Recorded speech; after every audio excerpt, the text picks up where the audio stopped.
lebih mengenal Tuhan Haleluya. Haleluya Yesus, terima kasih. Mengucap syukur kebaikan.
ucapan syukur, berlimpah dengan ucapan syukur untuk kasih anugerah-Mu yang selalu baru tiap hari.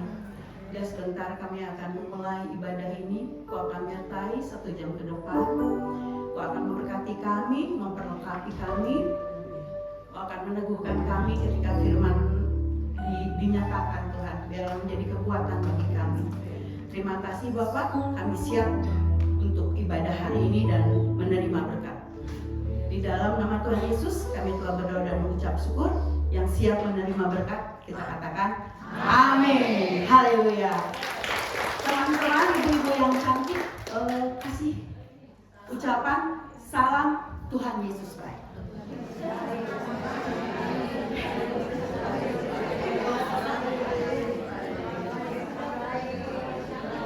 Tuhan Yesus baik, amin.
Satu-satunya jalan pada Tuhan adalah Tuhan Yesus. Kita akan menari buat Tuhan. Lepaskan rohmu, kita akan menari buat Tuhan. Kita akan katakan Yesus jalan kebenaran dan jalan kehidupan, itu yang Yesus katakan. Aku percaya, amin. Di dalam namanya ada keselamatan.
Silahkan duduk, ibu-ibu, bapak-bapak. Ada bapak-bapak 3.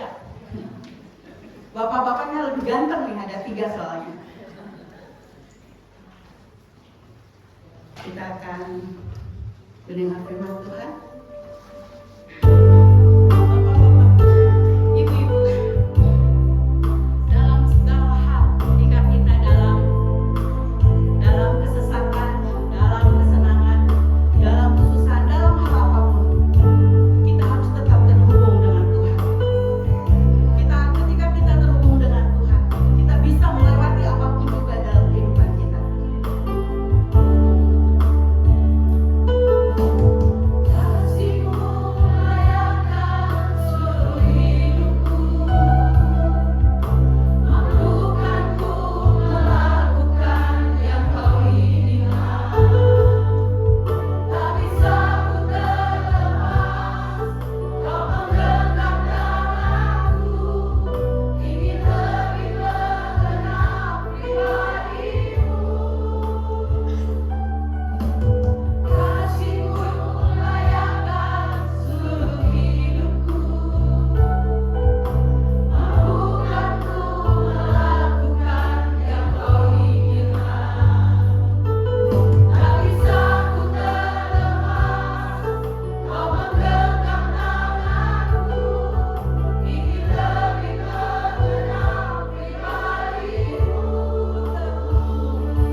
Tuhan nggak jauh dari saudara. Bahkan mungkin dirimu sendiri nggak tahu apa sih yang sebenarnya sedang aku rasakan. Tapi percayalah, Tuhan jauh lebih mengerti siapa, apa diri kita dibanding diri kita sendiri. Dia sangat mengasihimu. Dia tahu apa yang sedang kau pergumukan. Dia tahu kelemahanmu. Dia tahu apapun yang saat ini rasanya kau ingin menyerah. Tapi pagi hari ini Tuhan katakan, berserah tapi jangan menyerah. Karena Tuhan belum selesai buat hidup saudara semua.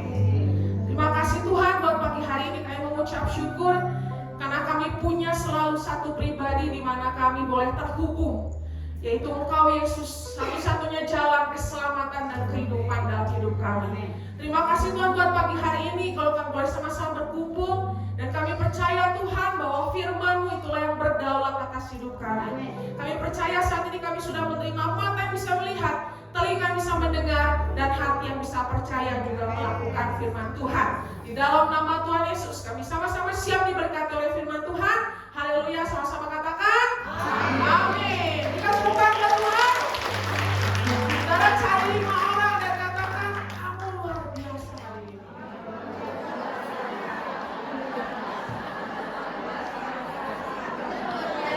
Kalau sudah boleh duduk semua.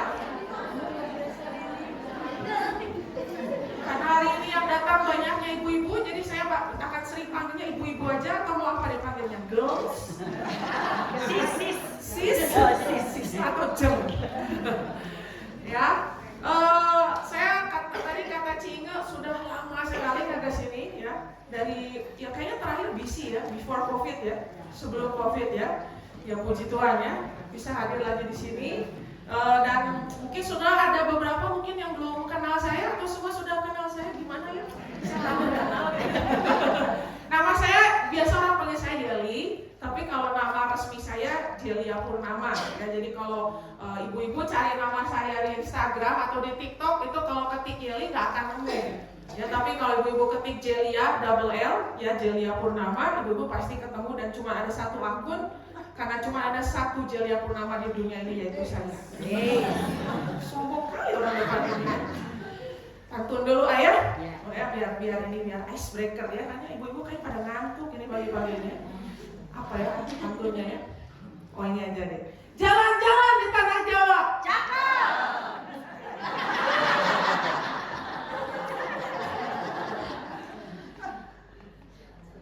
Terusnya apa ya?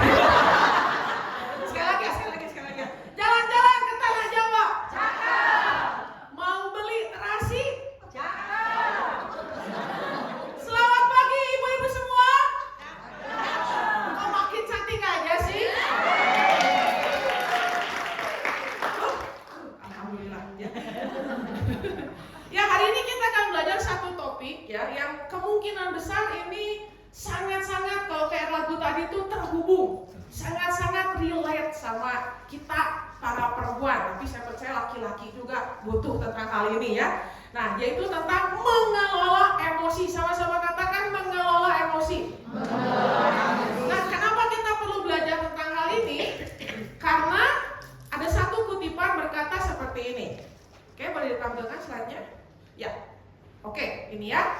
Hal yang mustahil untuk menjadi dewasa secara rohani sementara masih tidak dewasa secara emosi. Menarik ya, saya dapat kutipannya dari satu buah buku.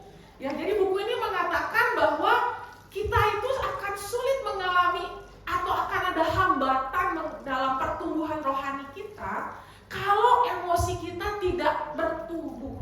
Nah, mungkin selama ini kita pikir loh, kalau roh kita bertumbuh, emosinya ikut bertumbuh dong. Ternyata enggak.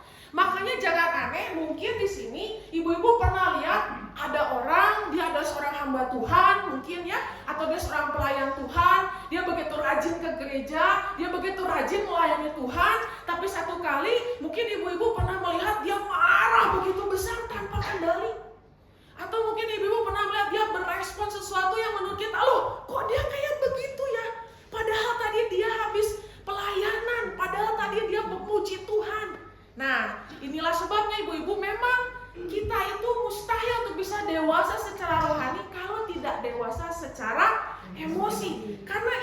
Tuhan menjadikan kita ada tubuh, ada jiwa, ada roh. Dan tiga-tiganya ini harus dibangun. Ya, baik tubuh kita, baik jiwa kita, baik roh kita. Nah, emosi itu bicara tentang jiwa kita. Nah, banyak orang kurang memperhatikan tentang hal ini, khususnya anak-anak Tuhan. Nah, maka dari itu kita mau sama-sama belajar. Nah, sebelumnya kita mau samakan dulu pengertian emosi itu apa. Ya, emosi itu, ibu-ibu semua, adalah reaksi kimiawi. Jadi Tuhan waktu menciptakan manusia, Dia buat sesuatu yang otomatis, sama-sama katakan otomatis. Otomatis muncul di otak kita. Ada satu reaksi antara cairan kimia, syaraf dan segala macam gitu ya, yang terjadi di dalam otak kita. Waktu ada stimulus, rangsangan atau ada sesuatu terjadi.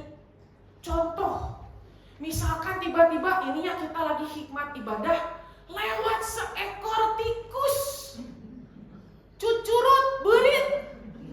Emosi kita apa? Ibu-ibu biasa akan bereaksi bagaimana? Berit. Wah, ada yang menjerit, berit, gitu kan? Terkejut dari emosinya. Apalagi emosi yang lainnya? Kucing.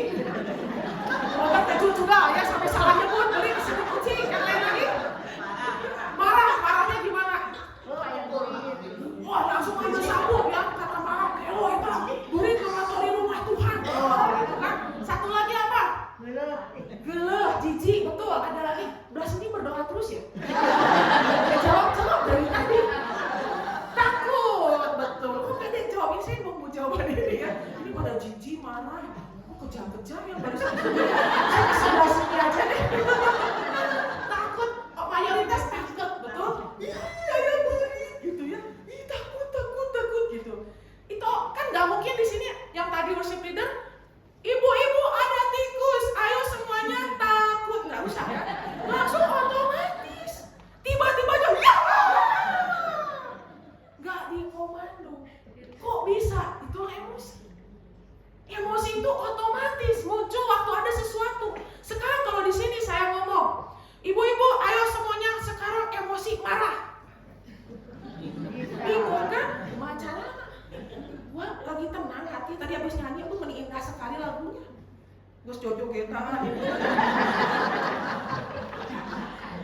Atau saya bilang, ayo ibu-ibu sekarang sedih. Bisa? Nggak bisa, karena kenapa? Pasti nanya, kenapa saya harus sedih? Ada apa saya harus sedih? Tapi beda kalau sekarang saya bilang, pejamkan mata, bayangkan tagihan. Langsung sedih, benar-benarnya.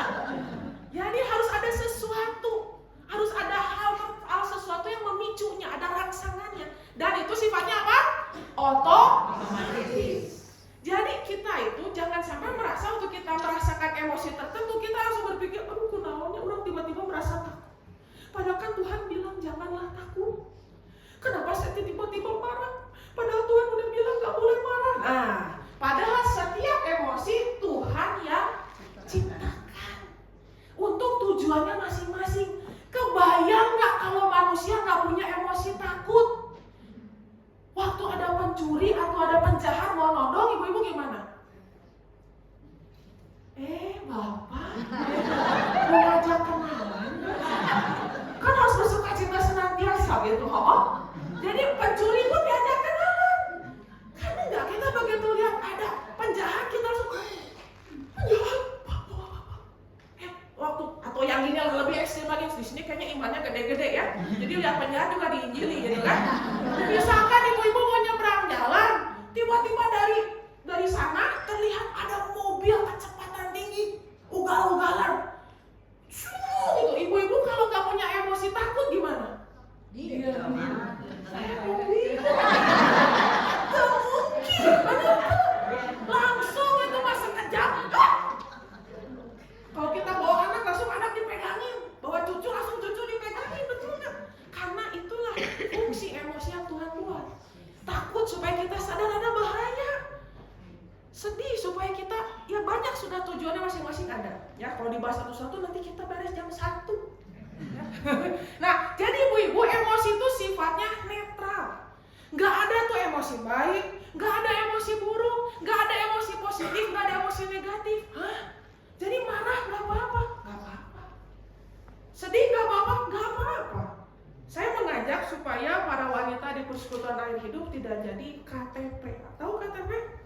Kristen tanpa perasaan. Berapa banyak kita kalau datang ke rumah duka, dia lagi nangis, lalu kita bilang apa sama dia? Udah jangan nangis. Dia lagi sedih. Dia nangis kenapa coba? Karena sedih. Terus kita bilang apa? Udah jangan nangis. Dia sudah bahagia di surga. Kamu kenapa sedih? Udah bahagia, bersuka cita. Ya orang teh gelo. Orang yang kita sayang meninggal, lalu kita bersuka cita, mungkin nggak? Wah di sini mah KTP semua. Dia sebetulnya sedih bukan karena tidak rela dia meninggal, betul? Tapi waktu kita ditinggal oleh seseorang yang kita kasihi, sedihnya tuh lebih karena apa? Kehilangan. Betul? Aduh, nggak bisa ketemu lagi. Aduh, nggak bisa ngerasain lagi masakannya. Tapi kita orang Kristen sering datang gitu kan waktu ke rumah duka. Udah jangan sedih, kamu si papa udah bahagia, ke makan yamin di itu dia pulang. Oh, si papa mau ke makan yamin, akhirnya dia mau makan. Kita yang di sini kan sedih. Jadi ya wajar, sedih itu wajar. Dan itu yang membuat kita jadi manusia. Nanti ibu-ibu akan tahu kenapa emosi itu bukan sebuah dosa. Nah, jadi sekali lagi saya ulangi ya, ada sesuatu terjadi, stimulus akan menghasilkan emosi. Dan emosi itu, nah ini perhatian, kalau tidak dikelola, kalau tidak diolah dengan baik, emosi itu akan makin membesar.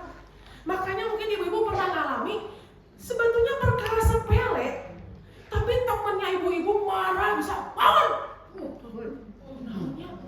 Tadi itu ada orang cuma telat merek kembalian. Kenapa ngambek?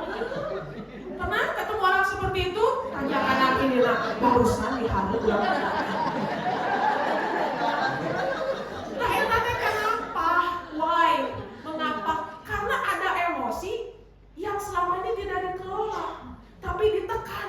Udah, orang Kristen kan gak boleh marah. Atau dialihkan, ayo kita healing.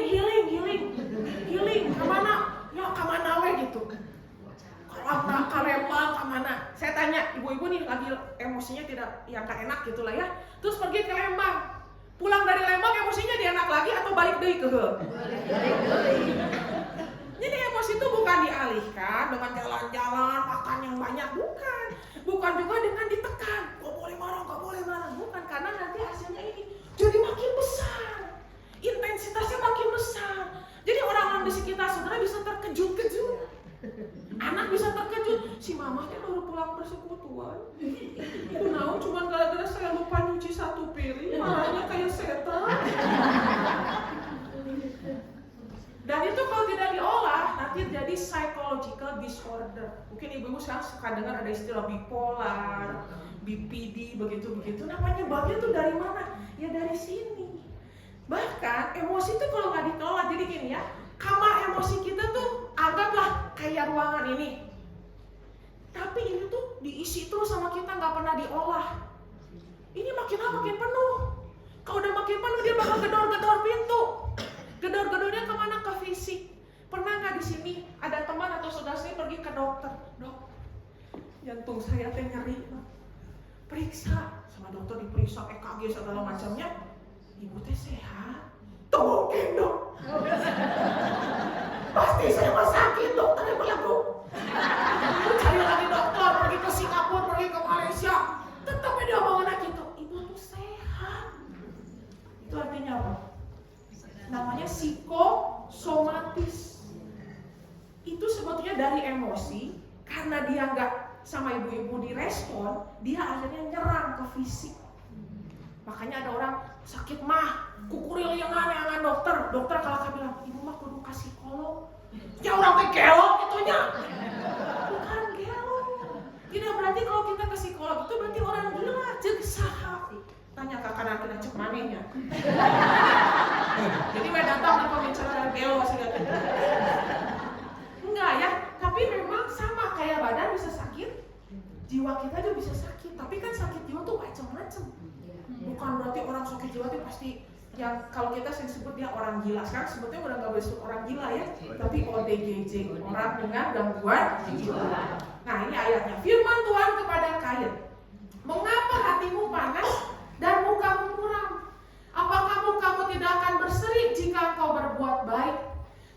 jika engkau tidak berbuat baik, dosa sudah mengintip di depan pintu.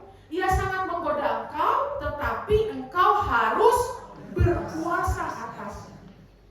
Waktu Tuhan ngomong ini sama Kain, Kain lagi dalam suasana emosi seperti apa?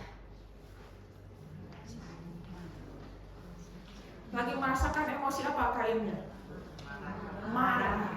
Nah ini buktinya. Kalau marah itu tetap Tuhan tuh mau ngomong sama saudara, nggak ditinggal. Ih, anak Tuhan marah tinggal ke anak Kain. Ini Kain lagi marah, kata Tuhan. Kain, kenapa hatimu panas? Kenapa mukamu muram? Lagi marah, tapi Tuhan mau ngomong. Ini penting banget ibu-ibu. Kenapa? Karena seringkali kita berpikir, kalau saya lagi merasakan emosi yang tidak enak, seperti tadi marah, sedih, Tuhan itu lagi jauh sama saya. Maaf Ci, cuma ini mas saya datang. Saya mau nenangin hati saya dulu. Dan hati saya ngambek gimana Tuhan mau ngomong ke saya. Jeksa. Gak ada ayatnya ini si Kain ngambek, Tuhan ngomong. Amin. Justru waktu kita hati kita terparah dulu, itu gak ada hati bahasa Sunda tuh. Sekarang kamu kesangan begitu. Taunya teh pendeta tadi teh bahasa Rona meni loba. Bahasa Sunda. Ya, jadi merasakan emosi bukan sebuah dosa. Amin. Nah, tapi jangan ngomongin halus mau bicara poe ieu mah nya, urang balik dicarekan siapa teh jalan lain apa dibalenok siapa teh paehan. Perilaku yang dihasilkan oleh emosi itu yang bisa membuatnya menjadi dosa atau tidak. Kenapa? Karena kayak tadi Tuhan bilang, kamu lagi marah, tapi kamu harus berpuasa. Karena dosa sudah ngintip, tapi belum berdosa kan, baru ngintip. Perilaku dosa mulai menggoda kamu. Waktu kita marah kan punya pikiran apa? Bere racun, update di status, bikin jadi story, biar semua orang tahu kelakuan si eta siga juri. Nah itu tuh sedang menggoda kata Tuhan. Tapi emosinya bukan sebuah dosa, amin. Ya tapi perilakunya ya, kalau kita marah lalu kita katain anak kita, dasar kamu anak monyet, itunya yang dosa. Ngomong anak monyet yang dosanya, bukan marahnya. Nangkep? Yeah. Kita marah sama teman di pelayanan, teman sesama di sini di persekutuan, kita marah. Marahnya nggak dosa, tapi perilaku kita waktu kita marah, itunya yang membuat jadi dosa. Makanya kenapa kita harus belajar mengelola emosi. Ingat ya, mengelola emosi berarti bukan ditekan emosinya. Bukan nggak boleh marah. Harus bersuka cita senantiasa. Cita marah enggak. Itu saya waktu marah. Tadi kan saya udah salah sama Enci, maafin ya. Tuh kudu minta maaf dah sama marah. Tapi nadanya yang lagi marah ya. Bukan juga tidak mengizinkan emosi itu tidak boleh hadir. Bukan juga tidak boleh merasakan emosi ini ya. Maksudnya kumaha. Saya bawa koin. Ini duit seberapa perak?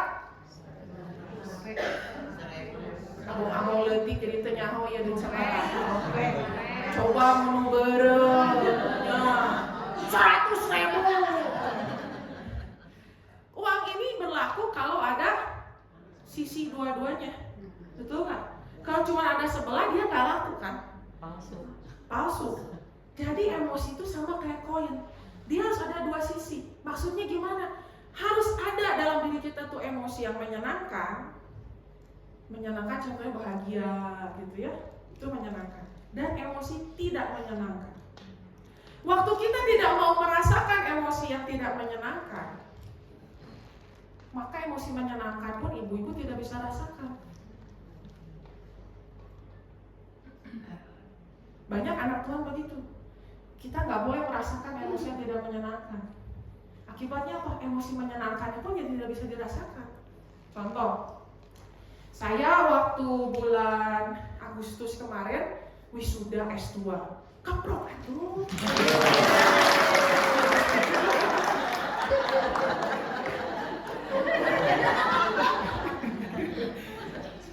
Harusnya saya kalau di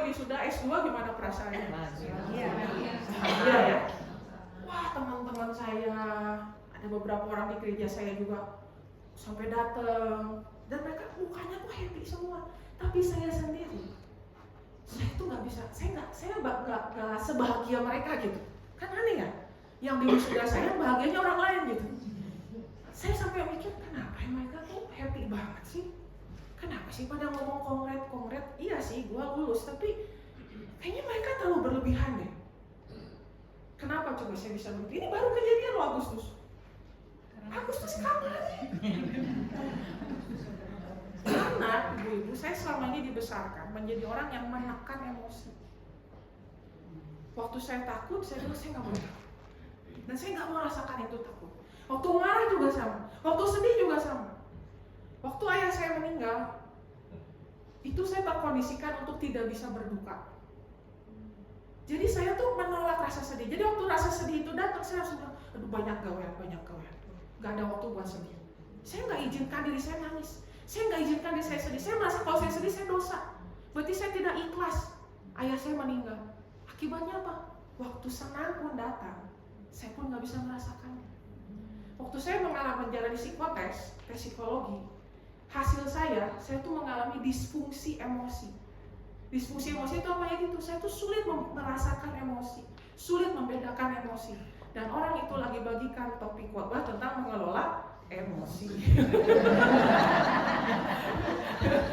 Ini kalau nggak salah ya, ini udah ke-6 kalinya saya bagiin bahan khotbah ini. Kenapa saya selalu tawarin ini kalau ada yang undang saya pelayanan? Karena saya perlu terus diingatkan untuk belajar mengelola emosi. Jadi saya pun masih belajar ya ibu. Saya mau mungkin iya teh eta teh saya sebenarnya. Oke, jadi izinkan ya untuk kita itu mengalami emosi itu. Nah, gimana caranya? Kita akan praktek 4 huruf BAMA. Sama-sama katakan BAMA. Bukan bakso Malang ya. BAMA. BAMA itu apa? Pertama, berhenti sejenak atau pause. Lalu akui dan terima perasaan. Lalu minta pertolongan Roh Kudus dan aksi yang sesuai dengan pimpinan Roh Kudus. Oke, kita akan mulai yang pertama ya.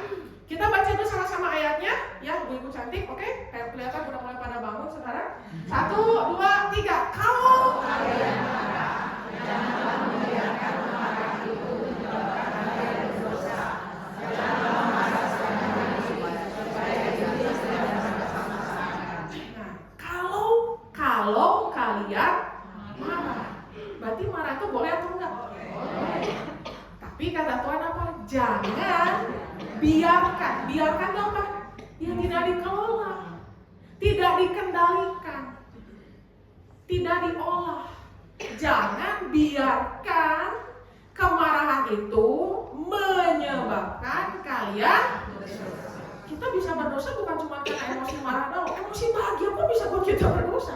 Semua emosi kalau tidak dikendalikan bisa buat kita berdosa. Jadi semuanya, emosi itu semuanya boleh ada, tapi harus dikendalikan, dikelola. Dan kata Tuhan apa? Janganlah marah sepanjang hari. Artinya apa? Yaitu tadi, kita perlu tadi yang pertama apa? Berhenti sejenak. Perlu ada pause. Jadi waktu kita marah itu perlu ada stopnya, perlu ada berhentinya. Kenapa? Nah, kita mau belajar sedikit ya ilmu tentang otak. Saya bukan dokter, saya bukan ahli otak, saya ini macati buku. Ya, jadi ilmu sedikit lah seuprit. Kalau di sini ada yang lebih ahli dari saya, kalau saya salah mohon dikoreksi ya. Nah, jadi otak kita itu ya ada banyak bagian-bagiannya, tapi secara sederhana iya teh nu dina nong-nong, itu bahasa Indonesia nanti. Dahi, jidat, ada masalah bahasa Sunda. Nah, ini ada bagian otak namanya prefrontal cortex. Prefrontal cortex, ya. Dan ada satu lagi bagian otak yang kecil tuh, kayak kacang gitu. Itu namanya amigdala.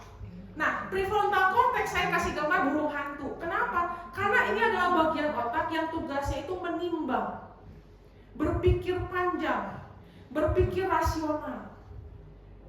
Suami telat pulang, teu mere kabar. Prefrontal cortex mikir, kemana ya suami saya? Nyasar ka rumah awewe. Tapi ada saya teh goreng patut. Santai, duit kita boga. Mikir, itu prefrontal cortex.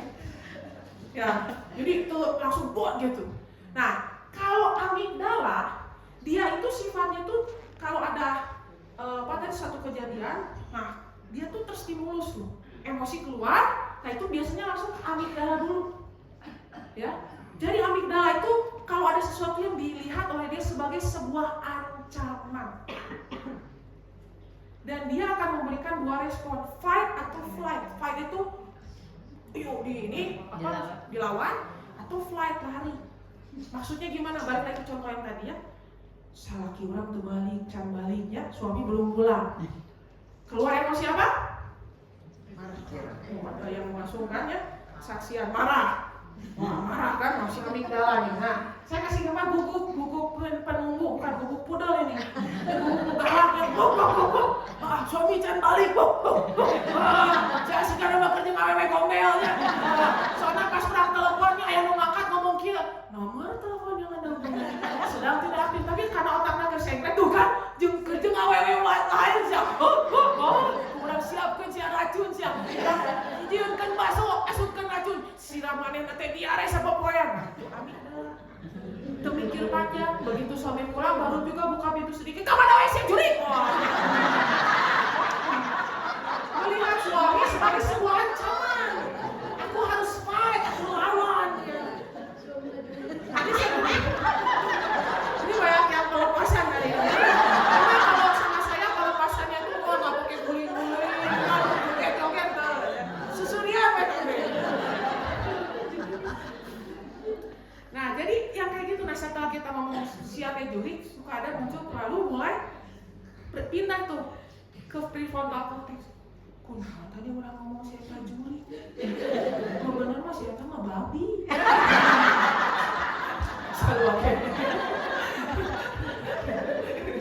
Mulai mikir, aduh aku ke anak Tuhan, kenapa ngomong suami teh jurik? Tuh ada 3 bapak-bapak di sini manis senyumnya.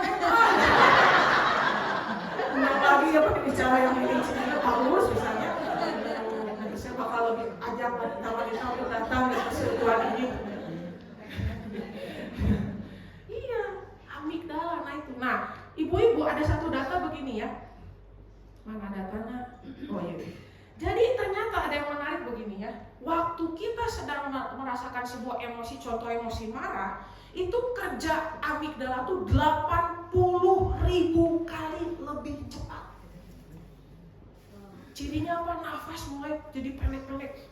Di dia ayam mau ke nafas. Ada di sini kalau lagi marah sambil nafas? Nggak ada kan? Kita kalau marah, gini gula. Bener ya? Kenapa kalau habis marah capek, ngos-ngosan? Karena waktu kita lagi marah kita nggak nafas. Itu amigdala kerja 80.000 kali lebih cepat. Nah, tapi yang menariknya ya, sensasi marah itu sebetulnya hanya terjadi 90 detik. Cuman 90 detik. Ibu-ibu bisa ngerasain gak sih kalau mau marah? Atau enggak? Tiba-tiba marah. Saya gitu. Tapi sejak saya belajar ini, saya mulai coba kenali diri saya. Saya tuh kalau mau marah apa yang kerasa?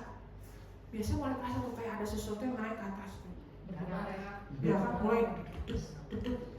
Ini tuh mulai nih rada merah, rada panas. Wah ini naik lagi orangnya. Nah kalau udah kerasa gitu, berhenti sejenak. Diam aja.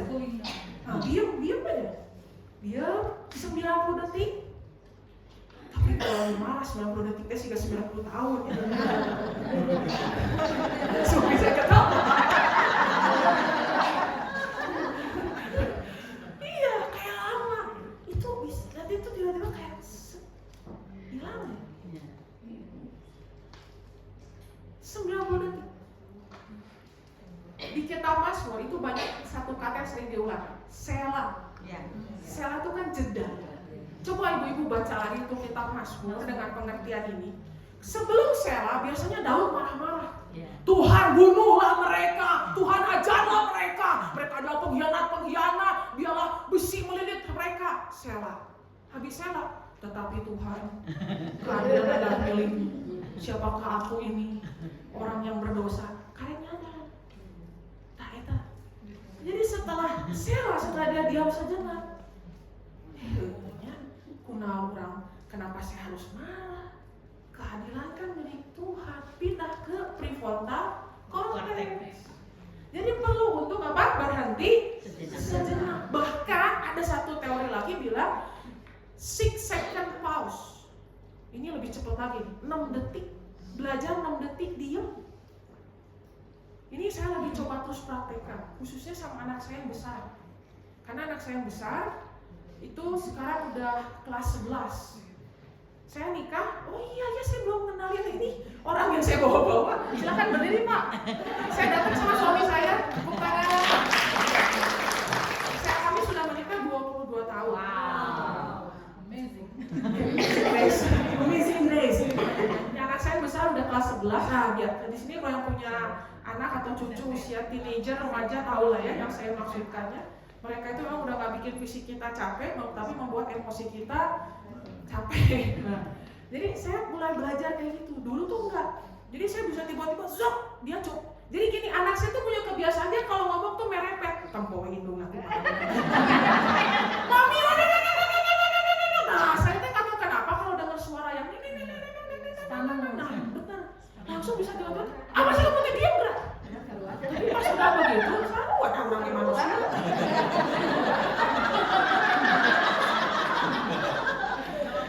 Setelah itu baru saya tuh mikir, kenapa saya harus marah? Anak saya kaget, Mami, aku kan cuma ngomong gitu doang, kenapa Mami marah?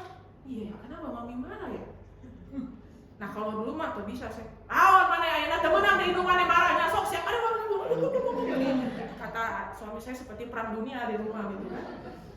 Tapi sejak saya belajar ini saya mulai belajar untuk saya mulai kerasa marah nih.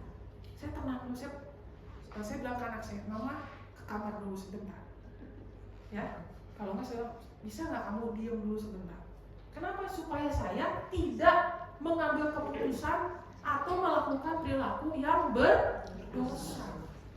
Amin. Itu yang pertama ya. Kemudian yang kedua apa? Akui dan terima perasaan.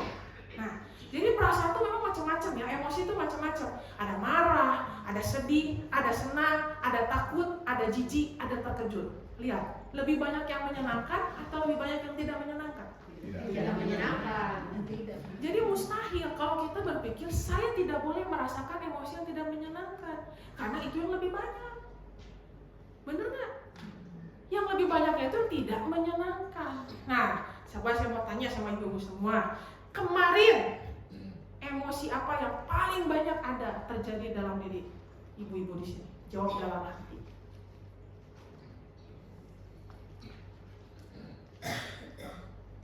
Pasti bingung kan? Naon ya? Kepala lugu atau nama perasaan? Tadi tidak kepala lugu perasaan tidak ada. Kenapa kita tidak bisa mengidentifikasi? Karena tidak terbiasa. Tidak dilatih dari kecil. Kita semua rata-rata, kita orang Asia. Orang tua Asia semuanya hampir sama. Begitu anak nangis, jerik dia nangis cicinta, teman jerik siap. Oh, nggak boleh nangis ya. Nggak boleh sedih. Waktu anak kita mainannya tiba-tiba rusak, dia marah-marah. Wah, kenapa mainan aku rusak? Wah, udah mainan rusak, marah-marah, nggak boleh marah. Nggak boleh marah ya. Ditekan. Jadi kita semua memang tidak terbiasa mengenali perasaan. Karena dari kecil udah dilatih begitu. Lagi nangis disuruh diam, lagi marah disuruh diam, lagi takut disuruh diam. Lihat ada kecoa takut, kita bilang ke anak kita, nggak usah takut, yang ini mah hadapi, baru kita takut.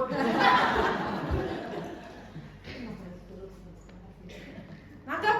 Nah, jadi itu perlu. Kenapa? Karena waktu kita bisa kasih nama sama perasaan kita, berdasarkan hasil penelitian, itu 50% masalah pengelolaan emosi udah beres.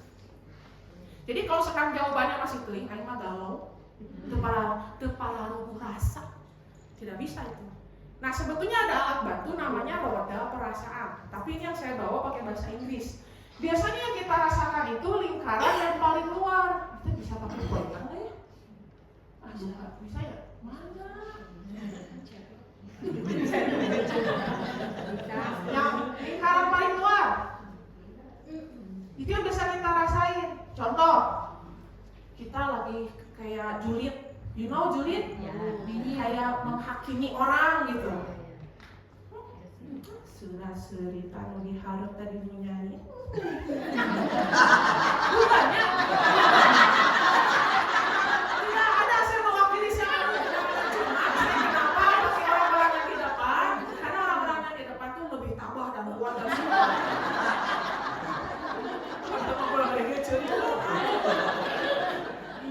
Nih, judgmental.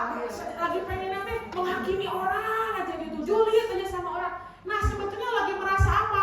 Tarik ke dalam, disgusted, jijik. Kita lagi merasa jijik. Iu. Lagi merasa jijik sama yang tadi itu kita omongin.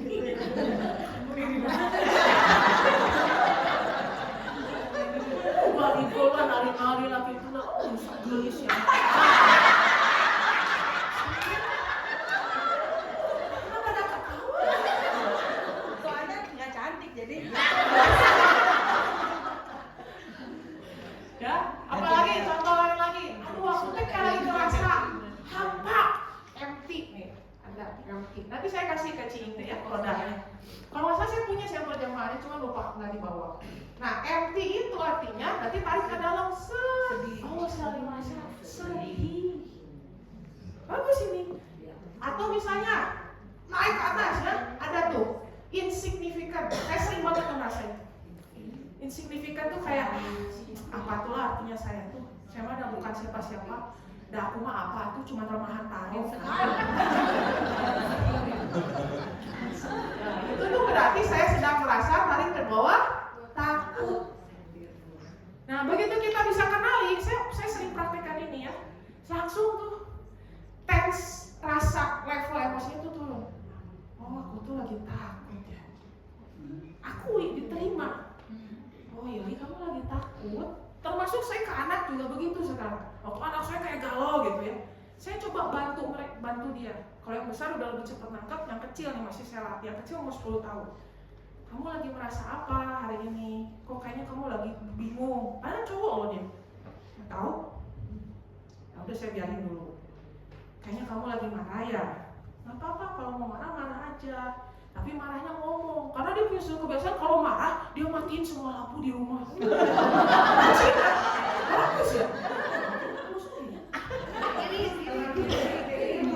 Marah dibalik-balikin gitu, jadi harus ya menyalurkan energinya kan masih salah caranya. Jadi saya bilang marah boleh, tapi ngomong yang baik aja. Misalnya aku tadi marah begini itu boleh. Nah kayak gitu. Virus yang baru. Itu reaksi otomatis. Sekarang lanjut yang ketiga, si Surya mau beres ya. 1, 2, 3, minta pertolongan. Jadi setelah diakui, diterima, jadi yang bisa aku merasa marah ya. Harusnya nggak usah marah tuh gitu aja juga. Jangan, oh ya saya emang marah. Marah kenapa? Karena dia udah melanggar batasan dalam hidup saya. Dia udah nggak menghormati saya. Nah, bilang aja. Self talk sama diri atau bilang sama Tuhan, ya. Minta pertolongan Roh Kudus. Yuk kita lihat ayat ini 1, 2, 3 baca. Mengapa kau tertekan hai jiwaku dan gelisah di dalam diriku? Berharaplah kepada Allah, sebab aku akan bersyukur lagi kepadanya, penolongku dan Allahku. Lihat di sini si pemazmur sedang merasa apa? Sama. Berarti kemungkinan dia lagi apa? Emosi dasarnya sedih, takut tuh kan. Jadi mulai bisa ya sekarangnya identik. Jadi kalau baca kisah-kisah kita belajar seperti itu. Wah ini waktu Sakeus nih nggak bisa ketemu Yesus, kira-kira dia merasa apa ya? Oh dia merasa takut atau sedih atau marah atau apa? Nah itu seru tuh. Jadi lebih seru baca Alkitab tuh. Oh iya ya. Jadi jangan lempeng gitu aja gitu. Oh Sakeus kemudian lari memanjat pohon dan menemukan jangkut. Dia lagi takut, dia lagi sedih, tapi dikatakan di situ berharaplah kepada Allah. Waktu dia tertekan, waktu dia gelisah, dia berharap kepada Allah. Nah, ibu-ibu ingat baik-baik, Tuhan itu gak akan pernah terkejut waktu kita cerita emosi kita sama Dia. Kenapa? Karena Tuhan yang ciptakan kita punya emosi. Amin. Dan sebetulnya itu memang Tuhan buat supaya ada ruang, sama-sama katakan ruang dalam diri kita untuk diisi oleh Tuhan. Jadi sebetulnya kita tuh bisa merasakan Tuhan di setiap musim hidup kita. Kenapa kita, maka tadi dikatakan, kenapa kalau kita nggak dewasa emosi, ada kayak stuck nih dewasa rohaninya. Karena begitu, kita mulai kayak batasin Tuhan. Oh, kalau saya lagi takut, Tuhan nggak bareng saya, karena saya nggak boleh takut. Padahal waktu kita takut, kita bawa itu sama Tuhan. Tuhan isi kebutuhan emosinya ibu-ibu semua. Waktu kita marah, kita bawa sama Tuhan. Tuhan isi kebutuhan emosi kita.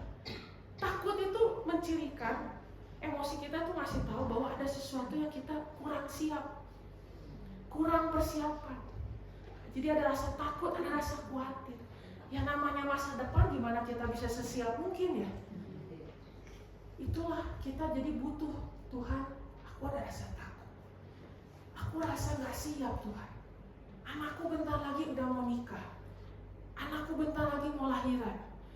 Suamiku lagi sakit. Tuhan, aku takut. Nah, waktu kita seperti itu, kita jadi intim sama Tuhan.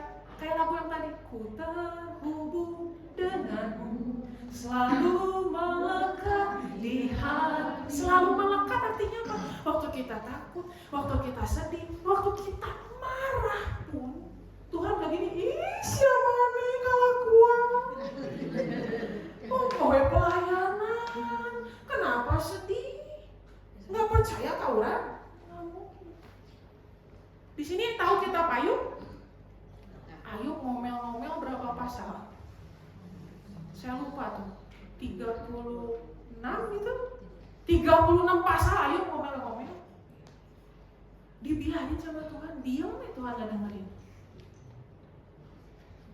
Kenapa Ayub ngomel-ngomel? Wajar gak Ayub ngomel?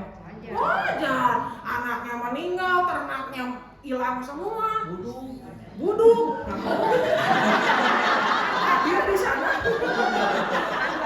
Siapa orang yang sedang mengalami seperti itu tidak akan kecewa, tidak akan marah, tidak akan takut.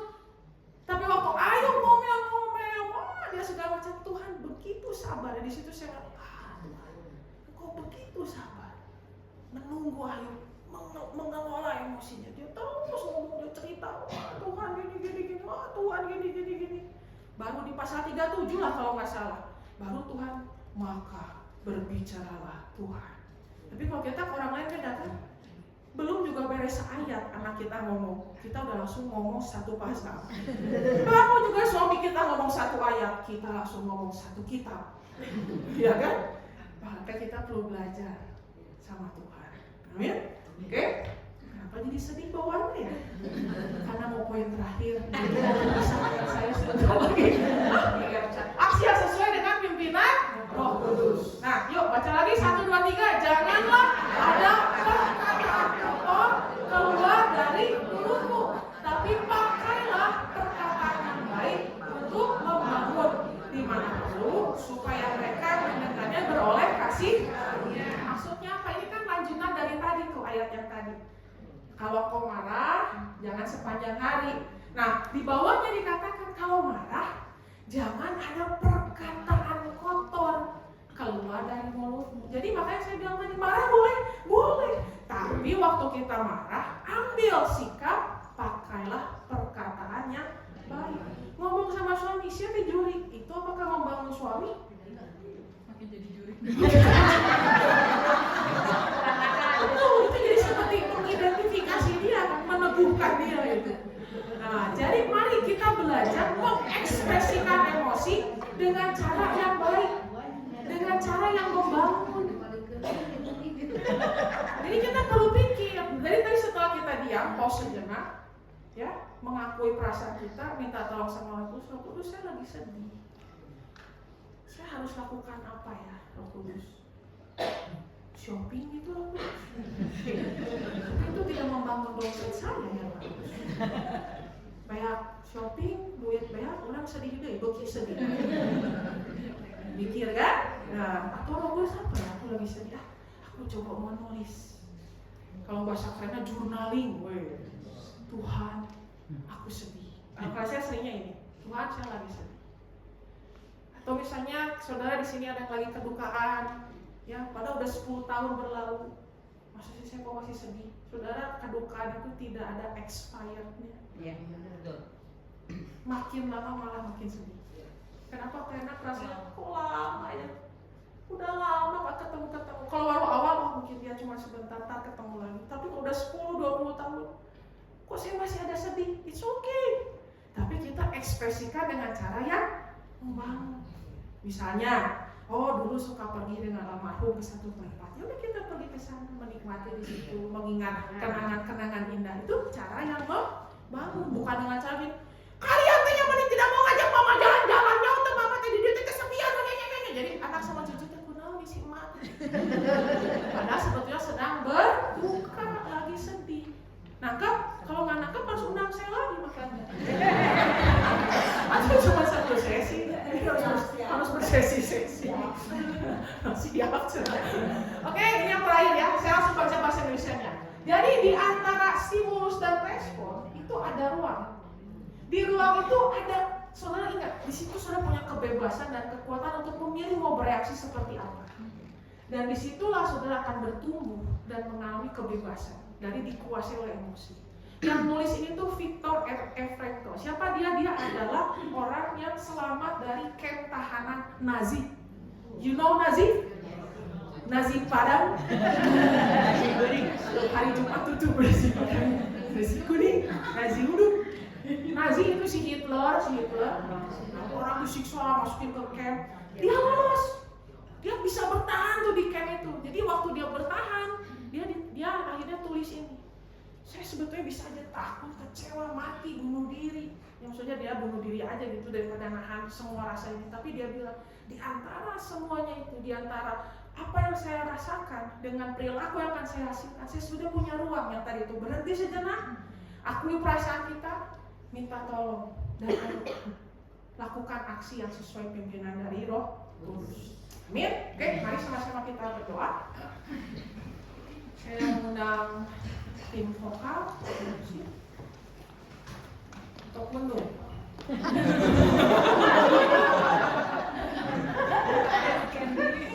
Diurang dikitu-kitu. Itu artinya kita mau Pundung ganti PL.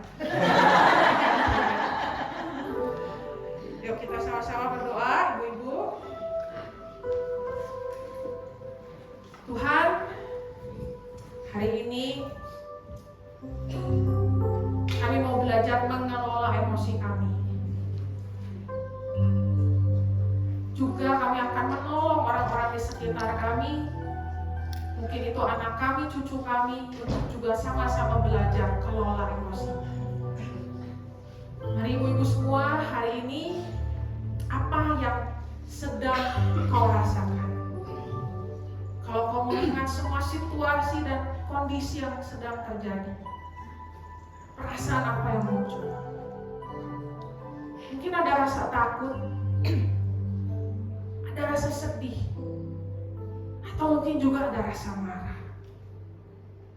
Mari bawa itu sama Tuhan. Cerita itu sama Tuhan. Dia gak akan terkejut mendengarkan curahan hati. Dia gak akan berpikir, ih kamu kurang iman. Enggak. Karena dia jadikan engkau untuk memiliki emosi. Dan justru itu akan membawamu bisa semakin dekat dengan Tuhan.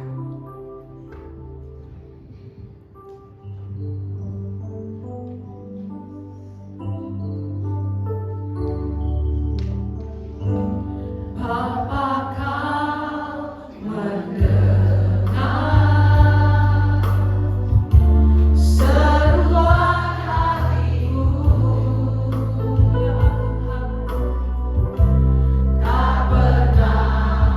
kau lepas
kami boleh berhenti sejenak, untuk kami boleh mengenali emosi kami, menerimanya hadir dalam hidup kami. Bahkan kami boleh mengucap syukur karena waktu kami merasa takut, itu artinya kami masih perlu Tuhan. Waktu kami merasa marah, itu artinya kami masih perlu Tuhan. Bahkan waktu kami merasa sedih, itu artinya kami masih perlu Tuhan. Bapakku berdoa pagi hari ini untuk setiap wanita-wanita di tempat ini, anak-anak perempuanku ya Tuhan. Ada hati yang terluka, ada hati yang takut, ada hati yang sedang sedih, ada hati mungkin yang saat ini sedang begitu marah. Dan aku berdoa Roh Kudus, Kau yang tolong, Kau yang tolong, Kau yang tolong. Aku berdoa saat ini damai sejahtera daripada Allah yang melampaui segala akal boleh memenuhi hati setiap para perempuan di tempat ini. Di dalam nama Tuhan Yesus kami berdoa. Haleluya. Sama-sama katakan amin. Silakan duduk. Ibu-ibu diberkati. Puji Tuhan. Jadi kita harus libatkan Roh Kudus, libatkan Tuhan untuk mengelola emosi kita. Amin. Tadinya saya mau turun, tapi tugas saya belum selesai Bu Julia. Awas Tuhan, jangan ada yang julitin saya ya. Kita akan memberikan yang terbaik. Pelayan kolekta, kita akan berdoa. Amin.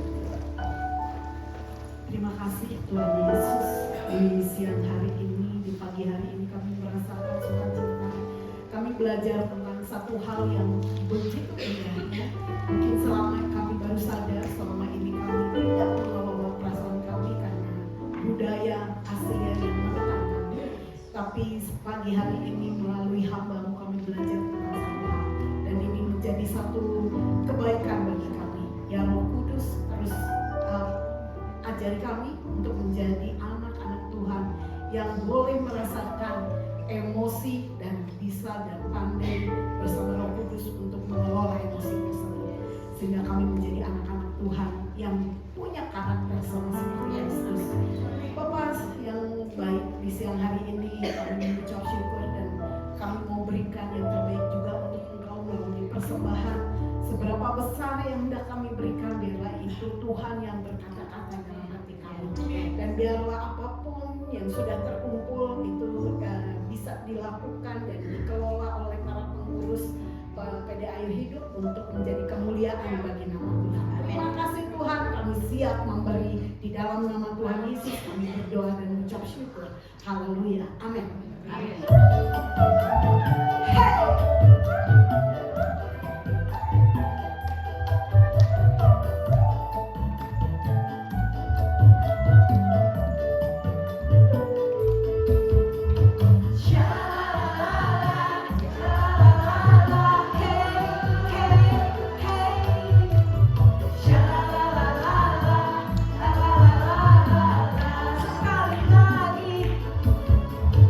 Sekali lagi,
Shalom ibu-ibu.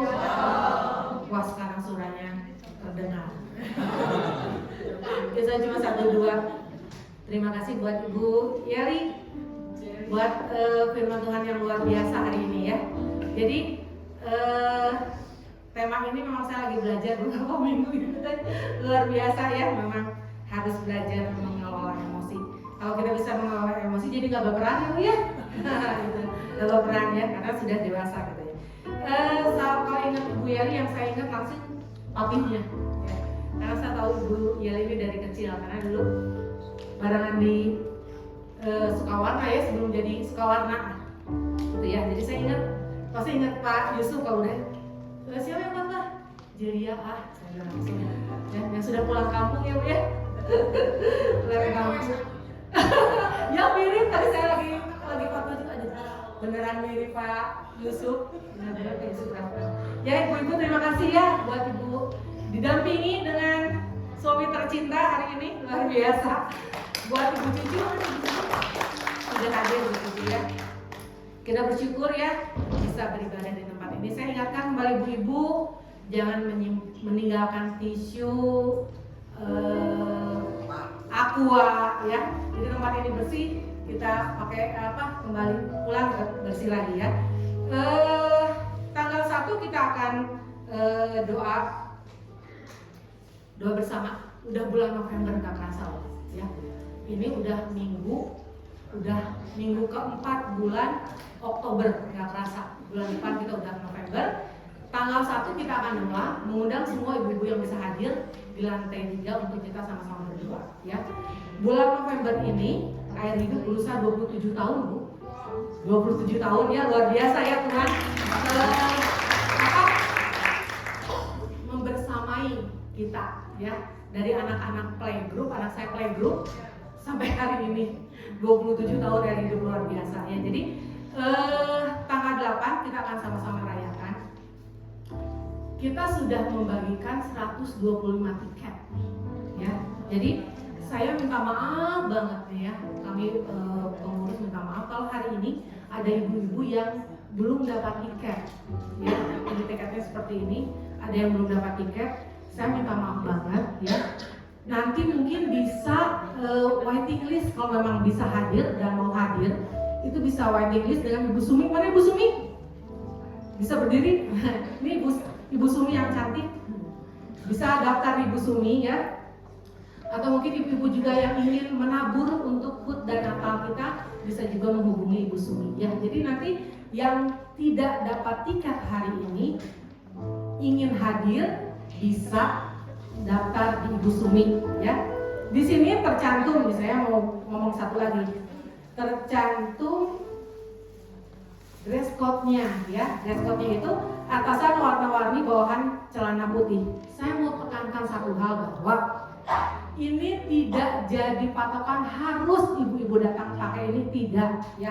Karena ada ibu-ibu yang pengen sama dengan kami pengurus, ada juga yang tidak mau. Buat kita nggak masalah gitu loh. Jadi jangan jadi alasan, saya malas kayak gitu 2 minggu dress code ganti deh.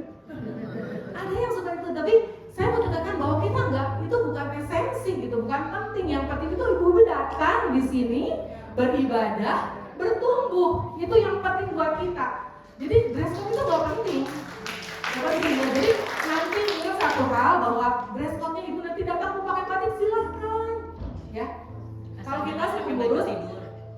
Kalau kita pengurus pakai warna-warni dan putih seperti yang di sini. Kalau bersama dengan kami silakan, enggak juga tidak masalah ya. Jadi saya hanya menekankan bahwa dress code buat kita bukan satu hal yang penting ya. Itu lalu dress code sudah, menabur sudah. Ada yang pertama datang? Nah, puji Tuhan. Ini teman-teman Ibu Ketua? Ya. Teman-temannya Ibu Ketua sama dengan Ibu Ketua? Dan iya. Ya, terima kasih buat kehadirannya.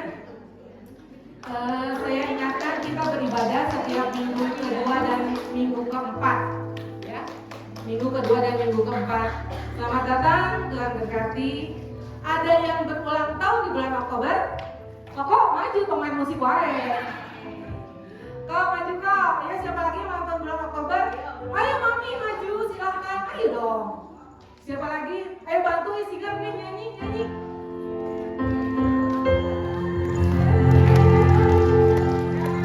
Siapa nih orang kamera?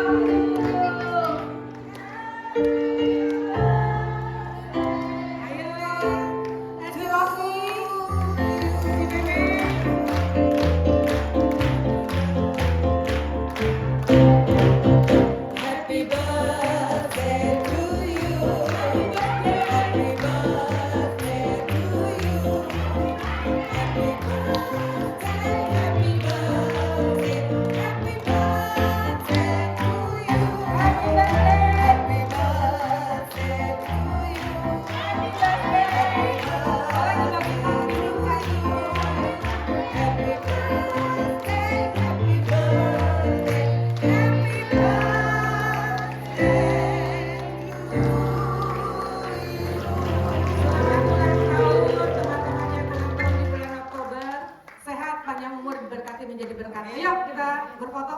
Siapa ini? Nah, Bu Yayan yang cantik yang fotoin kita. Ayo ketemu ibu foto boleh?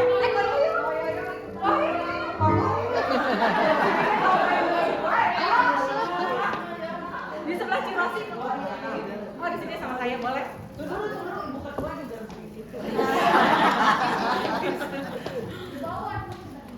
Satu, dua, tiga. Sekali lagi. 1, 2, 3. Terima kasih. Saya Boyan. Ditutup atau sedih.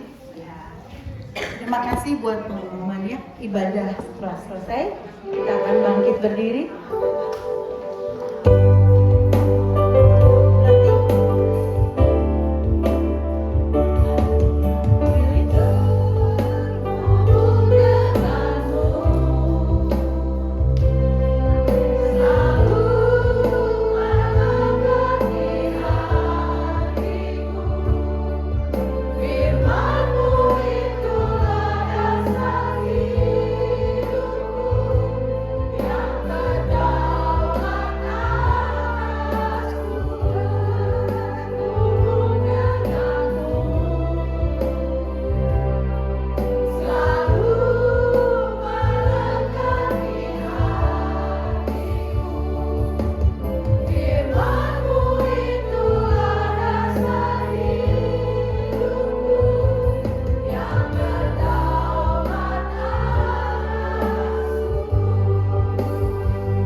Hamba berdoa Tuhan buat setiap anak-anak-Mu yang saat ini datang dengan segala kondisi kehidupan mereka yang berbeban berat, mereka boleh menerima kelegaan daripada Tuhan. Yang datang dalam kondisi sakit boleh menerima kesembuhan daripada Tuhan. Yang datang membutuhkan jawaban doa, Tuhan boleh berikan hikmat, Tuhan boleh berikan jalan keluar. Terima kasih Tuhan. Kami juga berdoa Tuhan buat persekutuan air hidup ini, biar Tuhan terus pakai untuk boleh memenangkan banyak-banyak jiwa. Boleh banyak lagi Tuhan perempuan-perempuan yang dipulihkan, yang boleh mengalami Tuhan lewat persekutuan ini. Seperti nama yang sudah diberikan, air hidup. Hamba berdoa Tuhan supaya air kehidupan daripada Tuhan boleh terus mengalir, boleh terus menyembuhkan, boleh terus menyegarkan, dan boleh memberikan kehidupan. Dan berdoa juga Tuhan untuk negeri dan bangsa ini, kami mengucap syukur Tuhan kalau sudah boleh terjadi proses transisi kepemimpinan pada tanggal 20 Oktober kemarin.